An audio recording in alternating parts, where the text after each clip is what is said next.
Sean todos bienvenidos a la casa del Señor. Qué hermoso es podernos reunir cada domingo en la presencia de Él, adorarle, glorificarle y también recibir la palabra que Él ha preparado para cada uno de nosotros. Quiero saber si en esta mañana alguien nos visita por primera vez, puede levantar su mano. Sé bienvenidas sean. Bienvenido por allá atrás, bienvenida a la casa del Señor, a nuestra iglesia Betel. Y todos a nuestros seguidores de la plataforma de YouTube a través del canal CMC Betel. Sé tú también bienvenido, estés acá en Barquisimeto o en cualquier parte del mundo, sé bienvenido a compartir la palabra que Dios tiene y que ha preparado para nosotros. Amén. Bien, les voy a invitar a que abramos la Biblia en Mateo capítulo 11, versículo 28 al 30.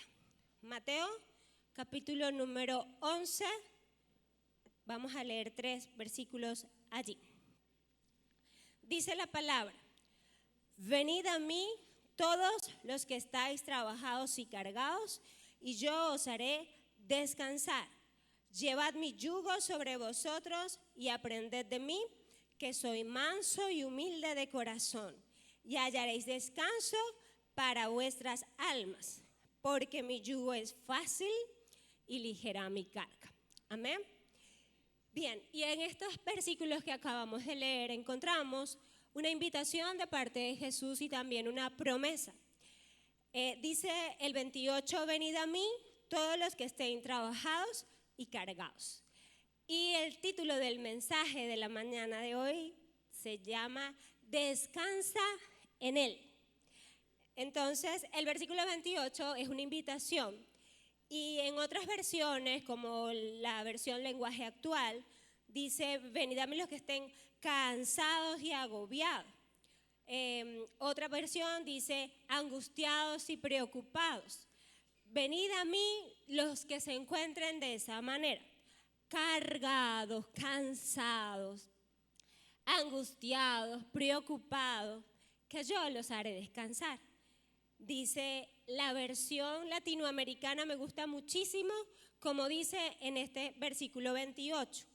Y dice, vengan a mí los que van cansados, llevando pesadas cargas, y yo los aliviaré.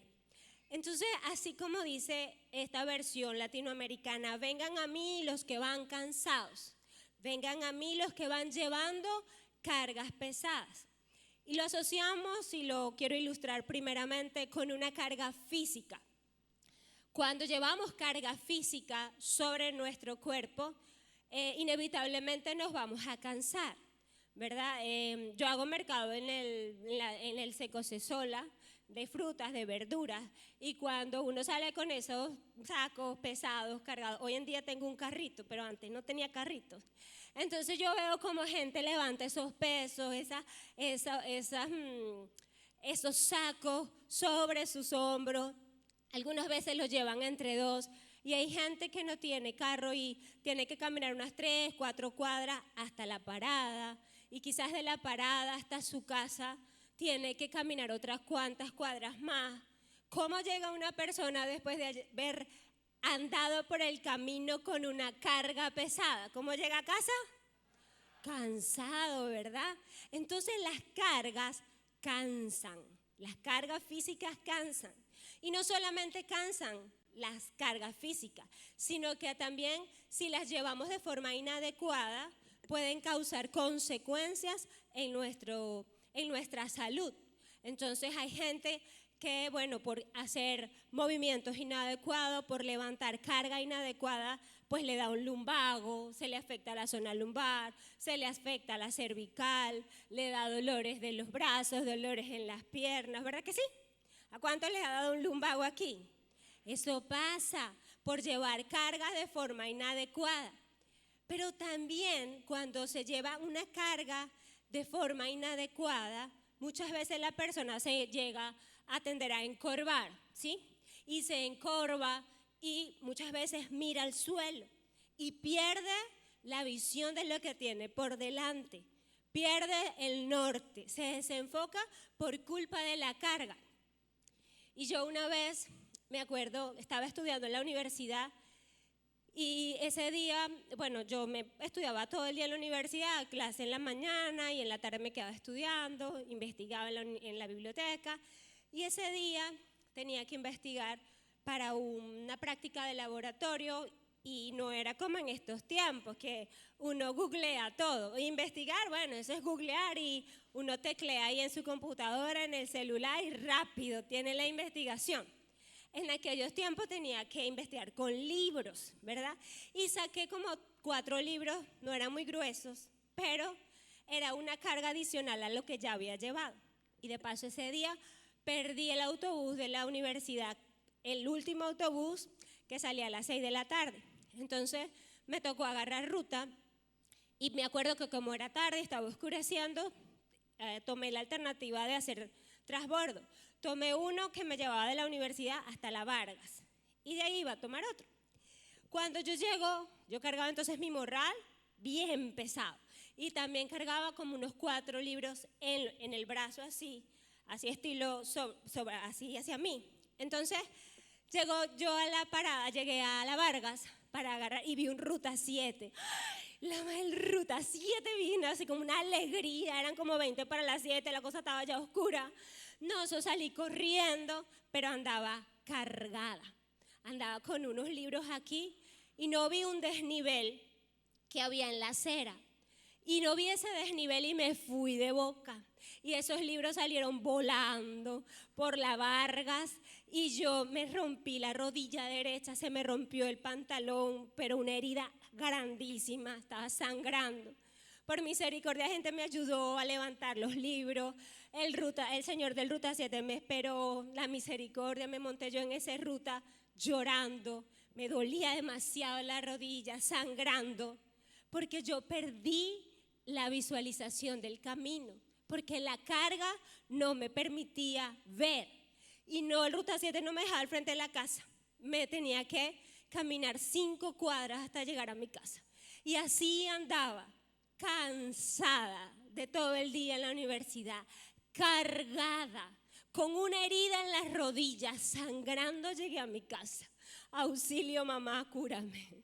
Estaba grande, tenía como 20 años, pero igual llegué a casa dolorida. Y eso hacen las cargas físicas. Pero también hay otro tipo de cargas que afectan al alma. Dios nos creó, Dios nos conoce y nosotros somos espíritu, alma y cuerpo.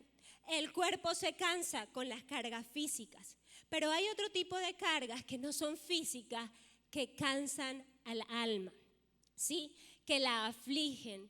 ¿Y qué dice Jesús en esta palabra? Vengan a mí los que estén cargados, los que estén trabajados, que yo los haré descansar. Llevad mi yugo sobre vosotros y aprendan de mí, que soy manso y humilde de corazón, y hallaréis descanso para vuestras almas. Entonces Dios que nos conoce, Dios que te creó a ti, que me creó a mí, Él sabe que nuestra alma se puede cansar.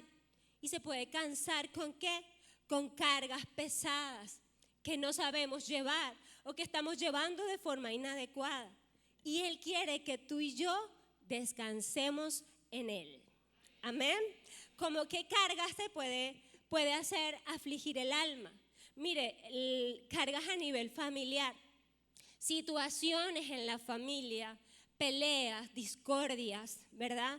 Quizás la misma falta de ingresos económicos suficientes para mantener una casa, la carga que lleva quizás una madre soltera o una madre que el esposo la dejó, o un hombre que no está cumpliendo su rol de proveedor, de sacerdote del hogar.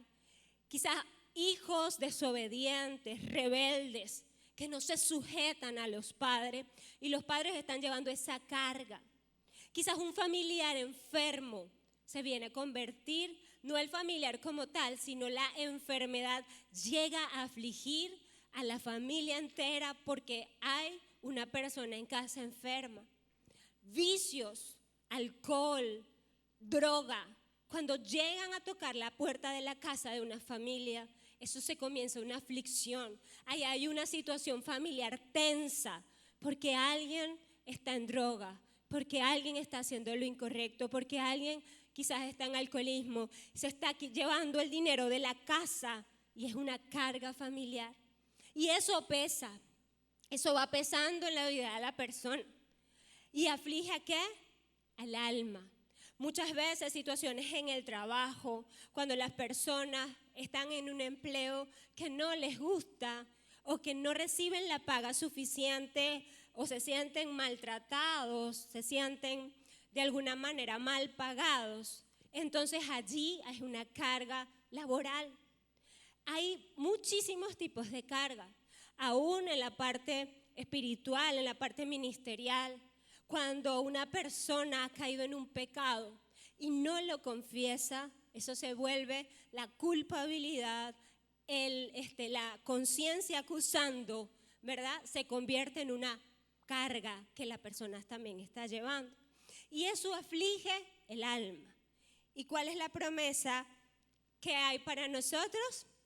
¿Qué dice Jesús? Y le daré descanso para vuestras almas. ¿Cuántos quieren disfrutar de ese descanso en el alma? Amén. Que podamos andar en nuestra vida sin las consecuencias de llevar cargas pesadas en el alma. Porque las cargas pesadas en el alma te pueden sacar del propósito de Dios. No solamente pueden causar caídas emocionales, no solamente pueden causar caídas, dolor, aflicción, sino también pueden causar que la persona se desvíe del propósito de Dios. Así como me pasó a mí en el camino, que iba con la herida, iba con todas las rodillas sangrando, caminando hasta mi casa con la misma carga. Hoy hay personas que caminan la vida con cargas a nivel de su alma y van afligidos y van en dolor. Y Dios no desea que nosotros caminemos de esa manera. Dios dice, te hace una invitación, vengan a mí los que estén trabajados y cargados, pero también lleva mi yugo, también aprende de mí y te daré descanso, dice el Señor. Amén. Y esto es una promesa.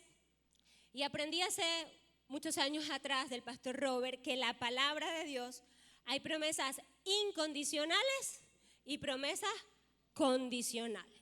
¿Cuáles son las promesas incondicionales? Son aquellas promesas que Dios da, que Dios hace y que Él las va a cumplir independientemente de lo que tú y yo hagamos. Él las va a hacer porque Él es soberano. Él es el Todopoderoso. Él no es hombre para mentir, ni hijo de hombre para arrepentirse. Lo que Él dijo, Él lo hará. Amén. Ese es el tipo de promesas incondicionales. Pero también hay promesas condicionales. ¿Y cuáles son esas promesas condicionales? Son aquellas promesas que su cumplimiento va a depender de lo que tú y yo hagamos. ¿Sí? No dicen tanto amén.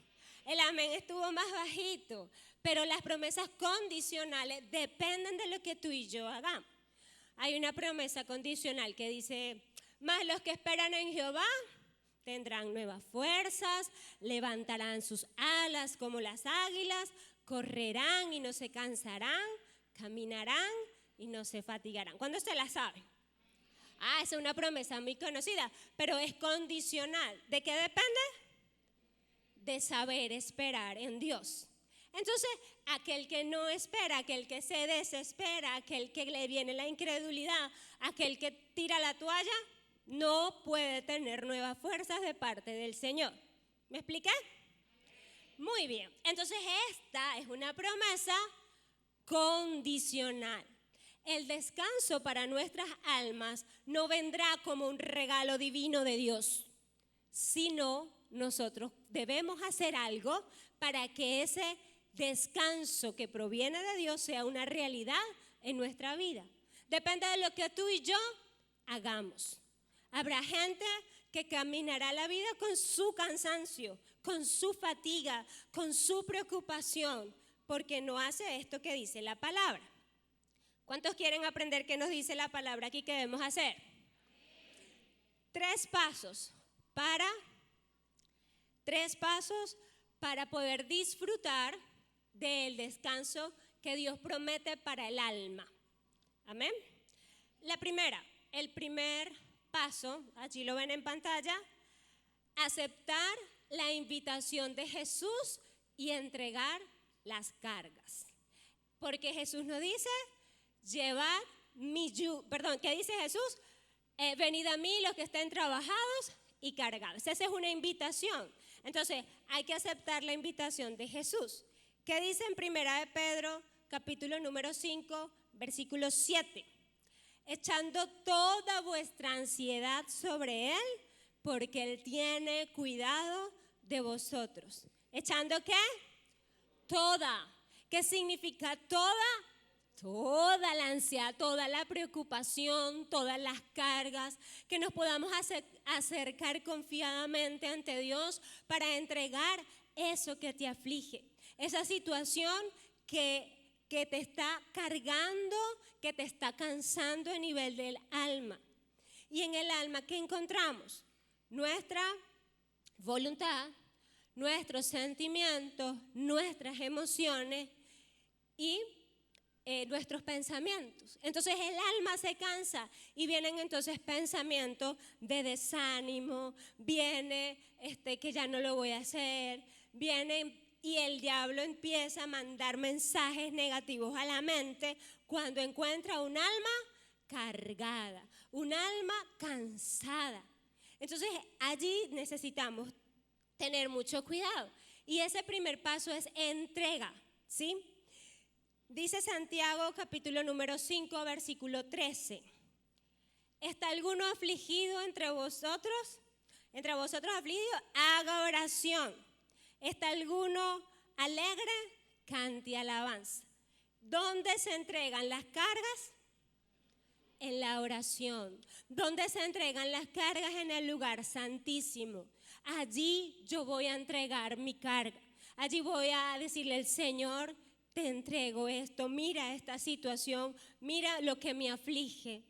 Y una cosa que tenemos que tener clara, la oración de entrega de las cargas no es una oración de queja, no es una oración de autocompasión.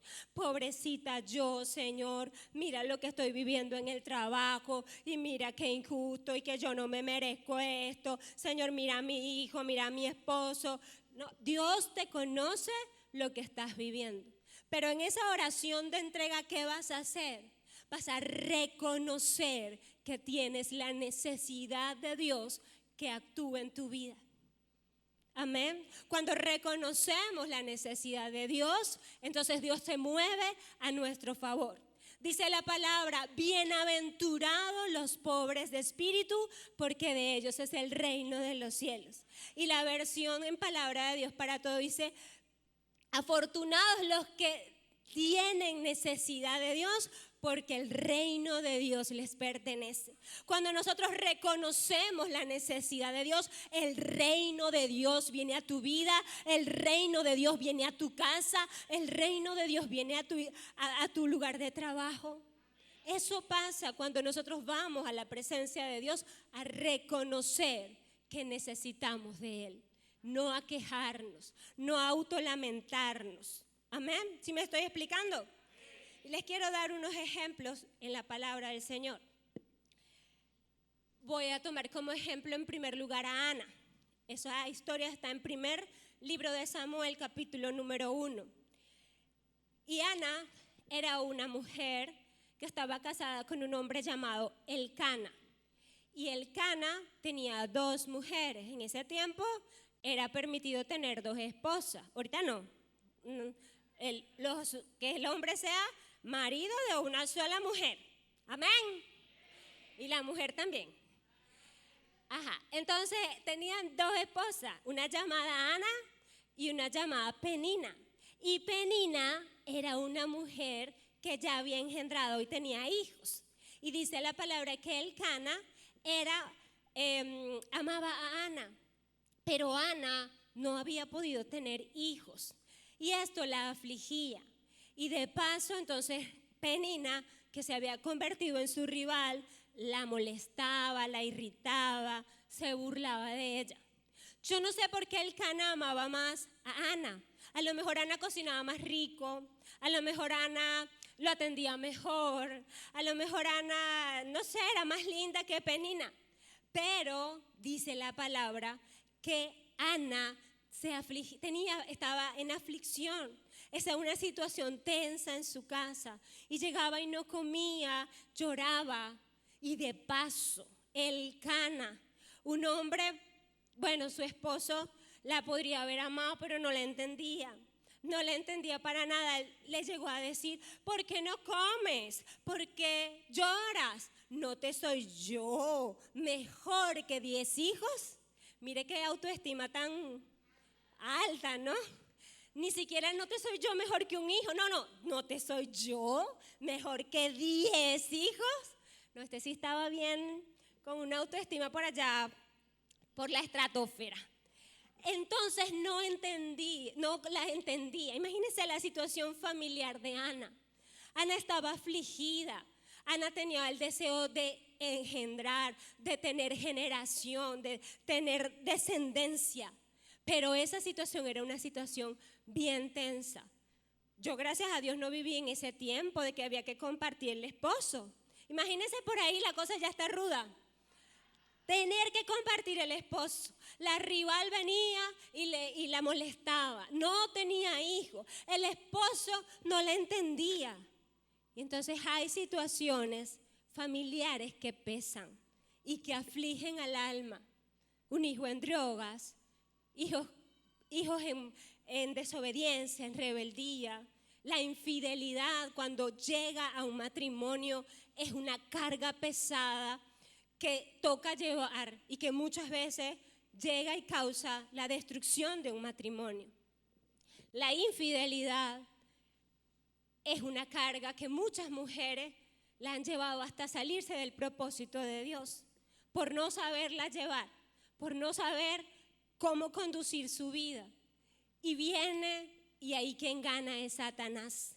Entonces tenemos que tener claro que muchas situaciones familiares se llegan a convertir en una carga pesada. Y así estaba Ana. Ana estaba cargada, estaba afligida en su alma. Estaba afligida en su alma. ¿Y qué hizo Ana? Ana, cuando fueron a adorar a Dios en el templo, y voy a leer ahora sí la palabra en ese capítulo número 1, versículos 9 y 10, los voy a leer en la versión Palabra de Dios para Todos. Dice el versículo 9. Una vez estando en Silo, Ana se levantó después de la comida y a la vista del sacerdote Elí, que estaba sentado en su silla junto a la puerta del santuario del Señor, con gran angustia comenzó a orar al Señor y a llorar desconsoladamente. Mire, cuando vamos a la presencia del Señor cargados, cansados, y es una oración de entrega, es inevitable llorar. Es necesario llorar. Hay gente que no le gusta llorar. Llorar no es símbolo de debilidad. Llorar es entrega, es desprendimiento. Y allí Ana estaba entregando su carga, estaba entregando su aflicción, estaba entregando lo que él estaba cargando en su alma. Y no voy a hablar de la oración de ella ni del pacto que hizo, porque sería otra predicación. Pero ella oraba tan intensamente y lloraba que no se le entendía lo que decía. Y el sacerdote la tomó por borracha. Y voy a leer el versículo 14. Y dice, así le dijo el sacerdote, ¿hasta cuándo te va a durar la borrachera? Deja ya el vino. No, mi señor, dijo Ana, no, mi señor, no he bebido ni vino ni cerveza. Soy solo una mujer angustiada que ha venido a desahogarse delante del Señor. ¿Ha venido a qué? A desahogarse. Y eso es lo primero que debemos hacer. Queremos el descanso para nuestras almas, necesitamos ir a la presencia del Señor. Y no una oración así rapidita, Señor, estoy cargada por esto y esto, chao. No, mire, una oración de entrega, de corazón, que tú le des esa prioridad al Señor en tu tiempo de oración, que te apartes para Él, que lo busques de todo corazón y allí en su presencia pongas toda tu ansiedad sobre Él, porque Él tiene cuidado de ti, porque Él tiene cuidado de mí y quiere darnos descanso para nuestras almas. Amén. Y Ana allí comenzó. No les voy a contar toda la historia, usted la puede terminar de leer en su casa. Allí comenzó el descanso de Ana, en esa oración de entrega. Amén. Bien, y les quiero contar otra historia, bueno, contarla no, referir otra historia de la palabra que está también en el primer libro de Samuel, capítulo 30. Porque las mujeres solemos ser muy lloronas. Pero aquí en este capítulo 30 encontramos unos machos guerreros, unos valientes que lloraron, dice la Biblia, hasta que se quedaron sin fuerzas para llorar. Y me refiero a ese capítulo 30 donde está David y sus valientes. Y David, para hacerles el recuento en la historia, cómo era lo que estaba viviendo David estaba huyendo de Saúl, que buscaba matarlo. Y ya había ido de un desierto para otro desierto. Y David tomó la decisión de ir a vivir a la tierra de los filisteos, a la tierra de los enemigos acérrimos del pueblo de Israel. Ya David había derrotado a Goliat. Ya David para poder ser el esposo de la hija del rey, Mical, como dote había matado a 200 filisteos, le había cortado el prepucio a 200 filisteos y eso fue lo que entregó como dote. Imagínense que ese era David, juntamente con sus guerreros. Él era y había vencido en varias oportunidades a los filisteos y tuvo que ir a vivir en esa tierra. Y habló con el rey Aquis para que lo aceptara. Y fue así. Y vivió en la tierra de los filisteos, dice la palabra, 1 año y 4 meses. Y estando en la tierra de los filisteos, peleó como si fuese un filisteo contra los jesuritas, contra los amalecitas. Se comportó como uno más del ejército de los filisteos. Y ahí David, viviendo en una tierra que no era la suya, tuvo que comenzar a cargar la carga del extranjero. Muchos venezolanos hoy en día en el mundo llevan la carga de no vivir en su nación. Y esa es una carga del vivir de extranjero. Pero no solamente esa carga tuvo que llevar David, sino que David tuvo que llevar otras cargas ahí en esa tierra. ¿Qué sucedió? Sucedió un día que había peleado sí, contra los enemigos de los filisteos, pero no les había tocado enfrentar al mismo pueblo de Israel. Y llegó ese día. ¿Y qué pasó? Eso está en el capítulo 29. Llegó y los capitanes del ejército de los filisteos pasaron revista por las filas del ejército y vieron a David y sus 600 valientes. ¿Qué hacen estos hebreos aquí? Fuera de aquí, no vaya a ser que cuando viene la guerra, entonces estos nos traicionen y vengan y nos maten a nosotros. ¿Qué hicieron los capitanes del ejército de los filisteos? Los echaron fuera de aquí y comenzó a llevar David y sus hombres la carga del rechazo. Y muchas veces llevamos cargas del rechazo. No sé si te han rechazado porque eres cristiano en tu casa, con tus amigos, en la universidad o en el liceo. Te han rechazado, se burlan de ti en tu casa porque eres cristiano.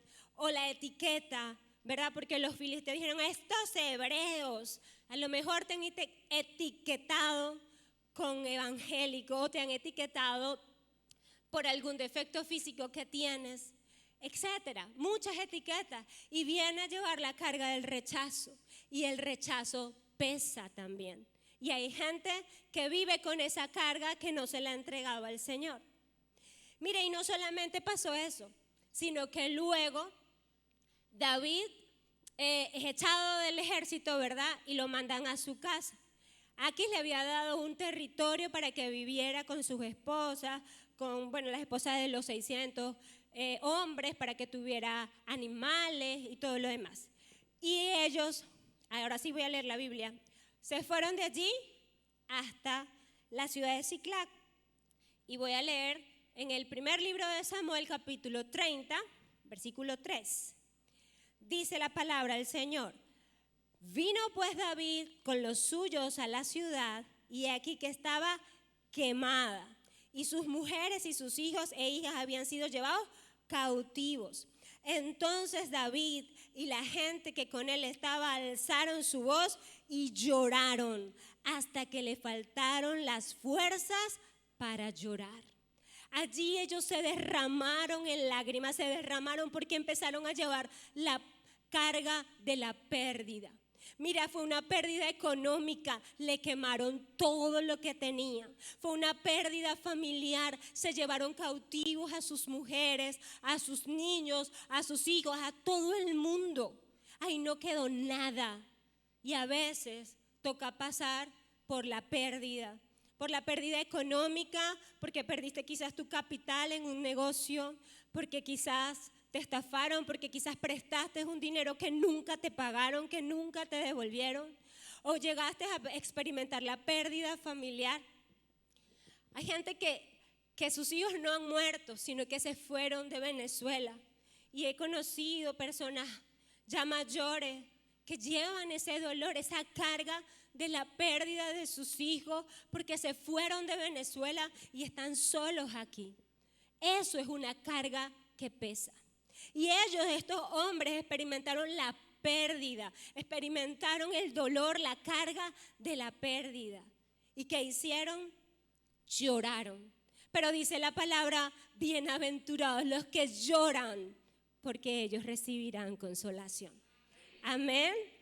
Y luego, ¿qué les pasó? Entre toda su angustia, entre todo su dolor, la pagaron contra David, porque David era el líder. Y dice la palabra que lo querían apedrear, matar a David. David no tenía culpa de que los amalecitas vinieron a arrasar. Pero la carga del liderazgo algunas veces pesa. Pesa el liderazgo. Cuando si usted es líder en su casa, el padre de familia tiene una responsabilidad, o el líder en su célula, el líder de la red. Y tenemos responsabilidades que muchas veces no sabemos llevar nosotros solos y necesitamos de ir a entregar la carga al Señor. Que hay capacitación destino, que hay Universidad de la Vida, pero que la célula, que hay que abrir célula, pero sí también importa la gente, hay que dedicarle el tiempo a la gente, quieren hablar contigo, piden oración, entonces uno se siente como que hay un montón de cosas que atender, y el liderazgo tiene su responsabilidad y tiene su carga, que hay que saberla entregar en la presencia del Señor, porque solo no podemos. Amén. ¿Qué hizo David? Aquí leo el versículo 6. Y David se angustió mucho, del capítulo 30 que estamos leyendo. Primer libro de Samuel, capítulo 30, versículo 6. Y David se angustió mucho porque el pueblo hablaba de apedrearlo, pues todo el pueblo estaba en amargura de alma, cada uno por sus hijos y por sus hijas. Mas David se fortaleció en Jehová. ¿Qué hizo David? Fue a la presencia del Señor, llamó al sacerdote, Abiatar le dijo: busque el efod, voy a la presencia del Señor, porque David entendió que solo no podía, que no sabía cómo enfrentar tanta carga, la carga de ser extranjero, la carga de que Saúl estaba persiguiendo, la carga de rechazo, la carga de la pérdida familiar, de dónde está mi familia, de dónde están mis hijos, de dónde está lo que tenía, los bienes. Pero David fue a la presencia del Señor y allí Dios le comenzó a dar descanso para su alma. Porque ¿qué dice la Biblia? Que David se fortaleció en el Señor. Y luego dio Dios la estrategia y recuperó todo lo que había perdido. Pero ¿qué es necesario? ¿Cuál es el paso número 1? Ir a la presencia del Señor y a entregar la carga. Amén. Les he hablado de muchas cargas, pero hay una carga que pesa también y se llama pecado, se llama culpa, se llama como el acuso de la conciencia. Cuando hay personas que aún estando en la iglesia no se han apartado plenamente del pecado. Y dice la palabra en Hebreos capítulo 12, versículo 1, despojémonos de todo peso y del pecado que nos asedia. Mire, es necesario soltar el pecado en la presencia del Señor. El pecado pesa. Cuando hay una persona que no vive en una vida íntegra, que tiene doble vida, que es una cosa en la iglesia y es una cosa en la casa o en el lugar de trabajo. Dice la Biblia que quien que se hace amigo del mundo se constituye enemigo de Dios. Y no sabemos el versículo, pero es necesario ir a la presencia del Señor y confesar el pecado, porque los pecados ocultos pesan, los pecados no confesados pesan y afligen el alma. Porque el diablo quiere que nosotros le fallemos a Dios, pero por un lado nos acusa delante del Señor y acusa la conciencia. Mucho, y eso que eres cristiano. Y mira, y aún criticas y aún murmuras, mientes, ¿verdad? Gente que aún le agrada la pornografía y se deleita en eso.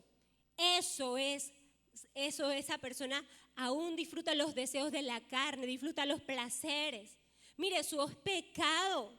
Y Dios quiere que nosotros vivamos una vida íntegra delante de Él y Él nos dará descanso. Pero esa carga hay que soltarla en el nombre de Jesús. Amén. Que nosotros podamos vivir en rectitud delante del Señor y eso nos dará descanso. Pero qué terrible es para un cristiano que viva siendo acusado de su pecado. ¿Cuál es la puerta para soltar esa carga? Ir a la presencia del Señor y arrepentirse. Amén. ¿Y a qué? Arrepentirse de todo corazón. Y Dios nos dará una nueva oportunidad de hacer lo correcto y de seguir adelante. ¿Qué le pasó a Pedro? ¿Pedro qué hizo? Negó a Jesús, ¿sí? Y cuando el gallo cantó, ¿qué hizo Pedro? Dice la palabra que lloró amargamente. Y eso, cuando nosotros experimentamos el verdadero arrepentimiento y vamos a la presencia del Señor a entregar el pecado, ahí lloramos delante de la presencia del Señor, pero también Dios comienza a darnos el descanso y la libertad de vivir en rectitud delante de Él.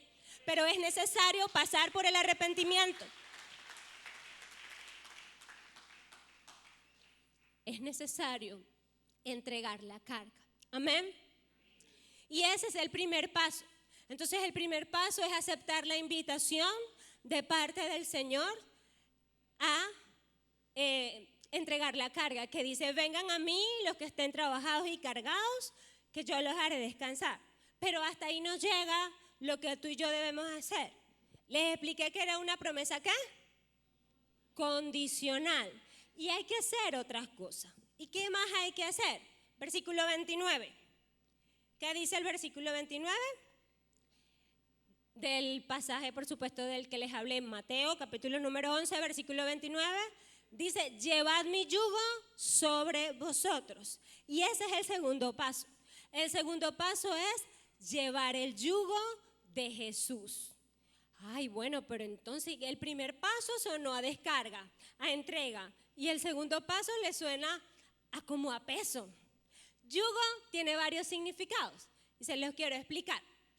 El primer significado que lo encontramos en el diccionario es un instrumento que es una madera larga, ¿verdad? Un instrumento de una manera larga que sirve para colocárselo en la cerviz de dos bueyes o dos mulas que tienen un arquito así cada una, ¿verdad? Para hacer un par de ellos. Eso se llama yunta. Entonces, el yugo sirve para formar una yunta de bueyes, una yunta de mulas, y en el centro, entre los dos animales de carga, va una vara y esa vara se puede conectar con un carro o con un arado para tracción animal, ¿sí? Ese es el primer significado. El segundo significado es dominio superior o dominio superior que sujeta y obliga a obedecer. Ese es el segundo significado. Y en ese significado lo encontramos mucho, cuando uno estudia historia de Venezuela, que dice el yugo español, ¿se acuerdan? Cuando uno estudiaba historia de Venezuela. Eso es el dominio superior que obliga a obedecer.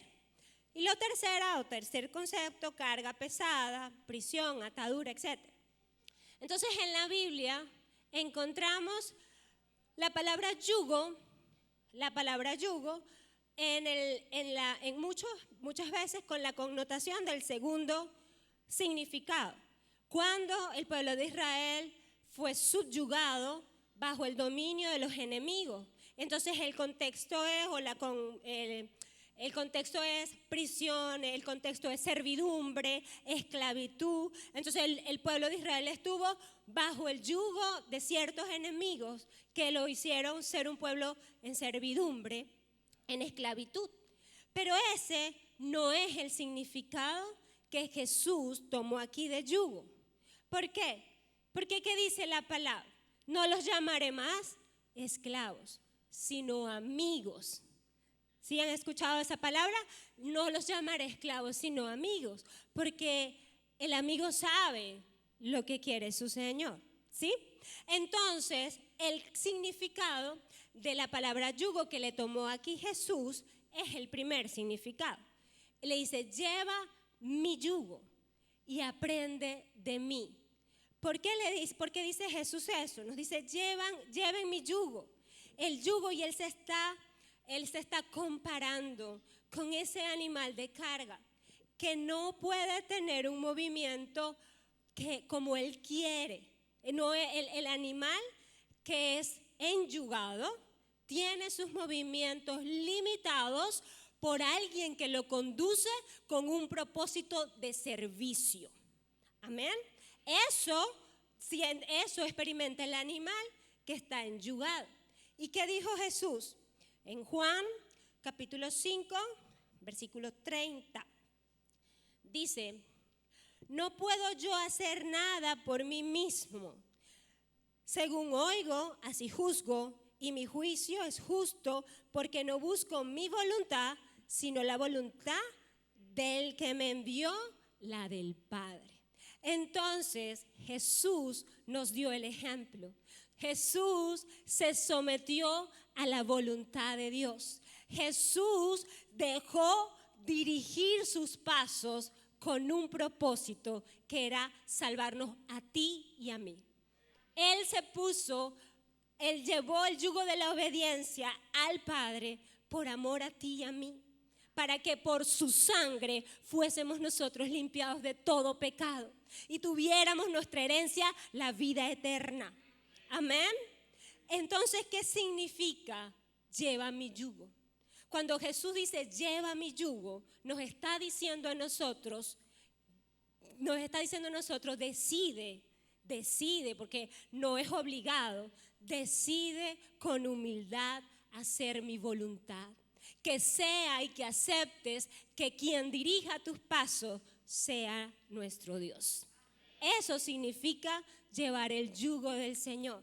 Significa que yo me rindo mi voluntad a la del Padre, que ya no voy a andar por mi propia cuenta, que Dios tiene un propósito conmigo, que tiene un propósito contigo, pero no lo podrá hacer si no le permitimos a Él que Él dirija nuestros pasos. Amén. Hay mucha promesa en la palabra del Señor y Dios está dispuesto a mostrarnos el camino por el cual debemos andar. Hay diferentes promesas. Él nos muestra el camino que debemos seguir, pero es necesario que nosotros con humildad podamos decirle al Señor, sé tú. Yo tomo el yugo, no para ser esclavo, porque no somos esclavos, porque somos libres somos libres del pecado, somos libres en nuestro espíritu, pero que voluntariamente nosotros decidamos llevar el yugo de Jesús, que nosotros voluntariamente decidamos hacer su voluntad y encontraremos descanso para nuestras almas. Porque independiente de Dios, nos equivocamos mucho. Yo no sé si, mire, no basta hacer el primer paso. El primer paso es ir y entregar la carga, amén. Es necesario entregar la carga. Mire, es necesario llorar delante de la presencia del Señor. Es necesario arrepentirse si hay pecado, pero no basta. Es necesario que tú te determines a llevar el yugo del Señor para disfrutar de la paz, del descanso que Dios tiene para tu alma. Amén. Es necesario. Y mire, me gusta mucho como dice David en el Salmos capítulo 40, versículo 8. Dice David: hacer tu voluntad, Dios mío, me ha agradado, y tu ley está en medio de mi corazón.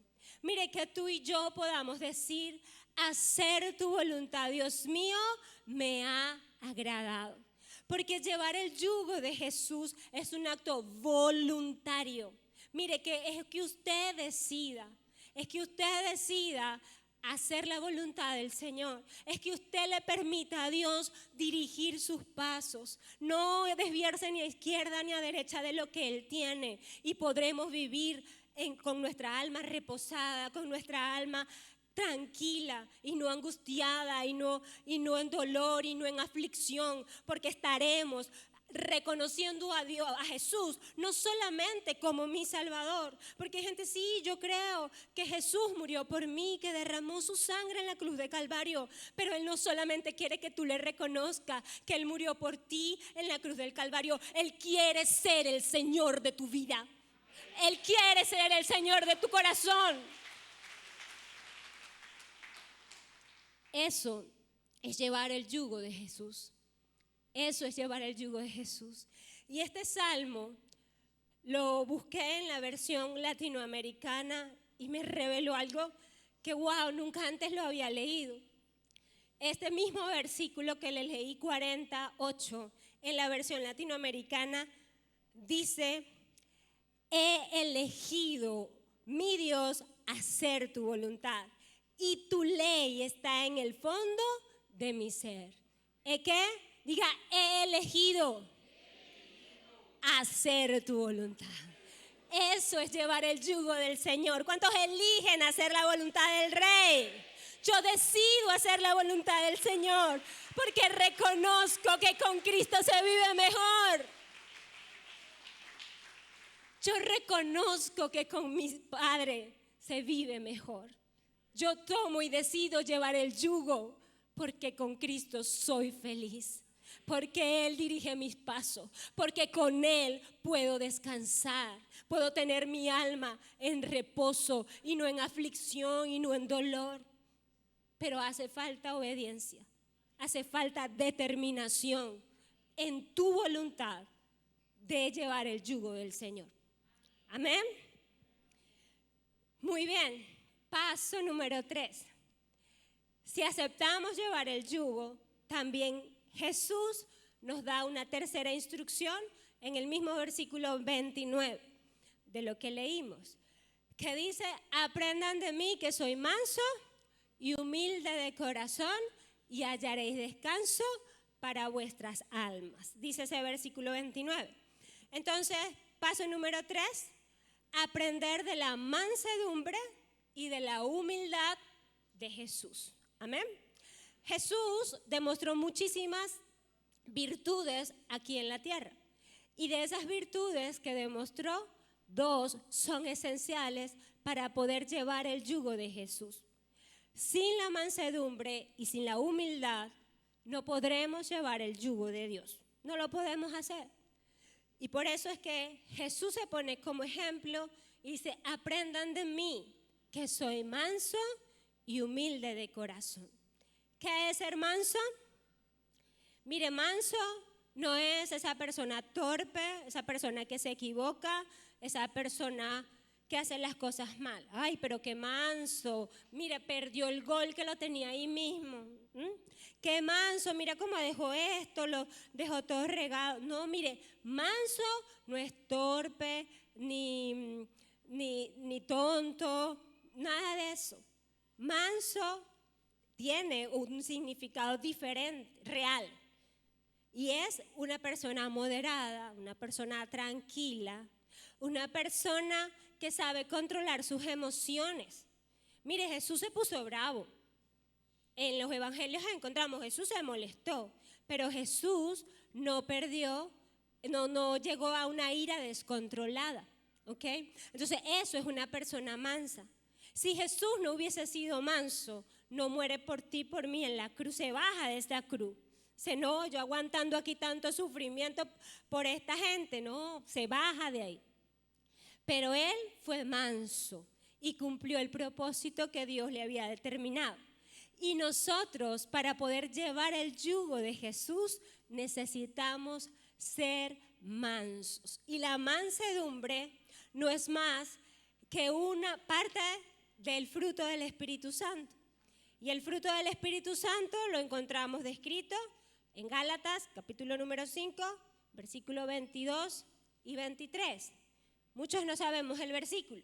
¿Qué más? El fruto del Espíritu es amor, gozo, paz, paciencia, benignidad, bondad, fe, mansedumbre. Entonces, el fruto del Espíritu Santo lo vamos a tener en nuestra vida cuando nosotros tengamos intimidad con Él, cuando nos relacionemos con Dios de manera cercana y entonces se puedan experimentar esos atributos. La mansedumbre viene como consecuencia de esa relación con el Espíritu Santo. Y la mansedumbre nos hace moldeables, ¿sí? Nos hace moldeables a la voluntad de Dios. En animales, ¿cuál sería el antónimo de manso? Si usted ve un caballo todo mansito y todo eso, este es un caballo muy lindo, mansito, se puede montar. ¿Cuál sería el antónimo de manso? Salvaje. ¿Y será que un animal salvaje puede ser enyugado? Diga no. Un animal salvaje no puede ser enyugado. Entonces, llevándolo acá a lo que estoy hablando, la falta de mansedumbre es un obstáculo para que el cristiano realmente obedezca a la palabra del Señor. Y por eso debemos anhelar aprender de Jesús y ser mansos, para que Dios nos haga moldeables, para que Dios nos lleve por el camino que Él nos quiere que nosotros andemos y cumplamos su propósito. Amén. La segunda virtud, la segunda característica que Jesús dijo, sean mansos y humildes. ¿Qué es la humildad? La humildad es la ausencia de orgullo. Es la ausencia de orgullo, de altivez, de soberbia. Mire, y una persona altiva, soberbia, que se la sepa todas más una persona de esa manera no puede ser moldeable por Dios. ¿Por qué? Porque sus pensamientos, porque sus ideas, porque lo que él piensa siempre estará por encima de la voluntad de Dios. O sea, primero yo, segundo yo y de por allá Dios. ¿Qué dice la palabra en Proverbios capítulo 6, versículo 16 y 17? Dice, 6 cosas aborrece Jehová y aún 7 abomina su alma. ¿Cuál es la primera? Los ojos altivos. Es la primera que está en el versículo 17. La lengua mentirosa y sigue diciendo las demás cosas. Pero ¿qué es lo primero? La altivez. Mire, la altivez no permite que la persona rinda su voluntad a la de Dios. La altivez roba el propósito de Dios, daña lo que Dios quiere hacer con nuestra vida. Por eso Jesús dijo, aprendan de mí que soy manso y humilde de corazón. Resultado, consecuencia, hallaréis descanso para vuestras almas. ¿Cuántos quieren disfrutar de ese descanso para nuestras almas? ¿Cuántos queremos vivir quieta y reposadamente en bendición? ¿Qué nos dice Jesús? Si andamos cargados, si andamos cansados, vengan a mí, descarguen en mí, pero también lleven mi yugo. También lleven mi yugo, también aprendan de mí que soy manso y humilde de corazón. Ese es el propósito que Dios tiene con nosotros. Y es lo que hoy Dios ha hablado en la iglesia. Vengan a mí todos los que estén trabajados y cargados, que yo os haré descansar. Pero sé humilde, sé manso, sé obediente a la palabra del Señor y viviremos en bendición. Amén. Es la promesa, es una promesa condicional. Tú y yo tenemos que hacer algo para poder disfrutar de esa bendición. Amén. Y cierro con esto, con el Salmos capítulo 125, versículo 1. Dice, los que confían en Jehová son como el monte de Sión, que no se mueve, sino que permanece para siempre. ¿Qué significa confiar en el Señor? Confiar en el Señor significa que tú le puedas decir, Señor, yo solo no puedo. Yo necesito de tu presencia en mi vida para llevar todas mis responsabilidades. Soy madre, quizás eres abuela, quizás trabajo en esto, soy líder de célula. Señor, soy padre de familia, soy cabeza de hogar. Tengo sobre mí muchas cargas, mucha responsabilidad. Tengo este trabajo, tengo discípulos, tengo problemas en casa, tengo hijos quizás en desobediencia. Quizás tengo en casa una enfermedad que está afligiendo. Tengo mucha carga sobre mí, pero yo te la quiero confiar a ti. Yo te la quiero entregar a ti, porque reconozco que necesito de ti. Que reconozco que debo entregarte esta carga, porque quiero ese descanso en mi alma. Porque quiero tener ese descanso. Que tú confíes en el Señor, que su plan es mejor que el tuyo. Que el plan que Él tiene diseñado para ti es mejor de lo que tú puedas soñar o imaginarte. Confiar en el Señor es que tú le entregues tu mano y le digas, Señor, dirige mis pasos. Que no sea a mi modo, que no sea a mi estilo, sino que sea en tu tiempo, que sea a tu modo, que sea con tus fuerzas. Eso es confiar en el Señor. Y dice la palabra que seremos como el monte de Sión. Hay una versión que dice inconmovibles, estables. Y eso significa que seremos estables en nuestra alma, que no estaremos un rato bien y un rato mal, que no estaremos confundidos, sino que estaremos seguros en las manos del Señor. ¿Cuántos quieren entregar toda su confianza en el Señor? Te invito a que estés de pie.